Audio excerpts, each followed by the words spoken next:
May the 4th be with Kanye West, and we're going to tell you why. But first, as Captain America Civil War gets set to take over the box office, we're catching up with the all-star cast.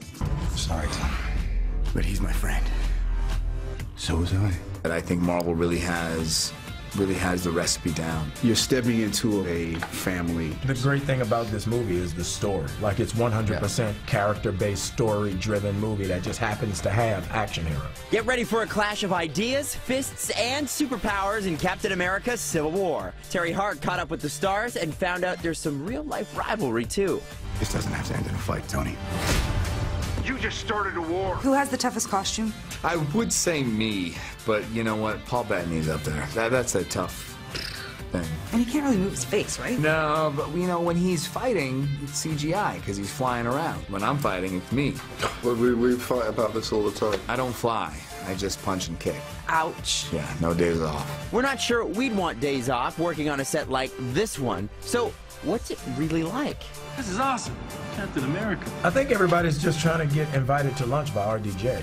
That's my goal every day. That's my goal. I go to set like, yo, what up, Rob? What's up with that tuna and quinoa, homie? Anthony told me that really the goal on set is to get a lunch invitation from Robert Downey Jr. That is a very nice thing to get. If he says, you know, let's do lunch, it's very much like this. Tune in Friday for more hilarious moments and insider scoops from the cast of Civil War.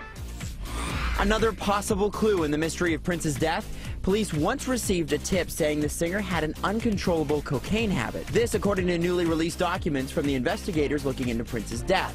The sheriff's office has released details on their 47 service calls to and from Prince's Minnesota home over the last 5 years. One is the unverified tip from an unknown woman. She called police in 2011 to report that she was concerned with Prince's alleged cocaine habits. But it didn't amount to much. The case was closed. It's not yet clear what significance the incident might have on Prince's cause of death.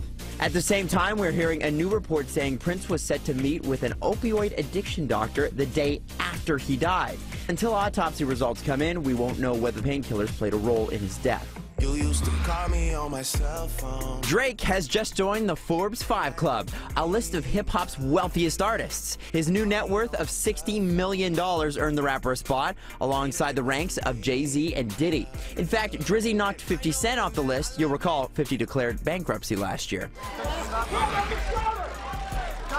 Meanwhile, Kanye West has announced plans to go on tour this fall, and it's going to be epic, according to Kanye. He says he plans for it to be as inspiring as Star Wars. Well, may the 4th be with you, Kanye.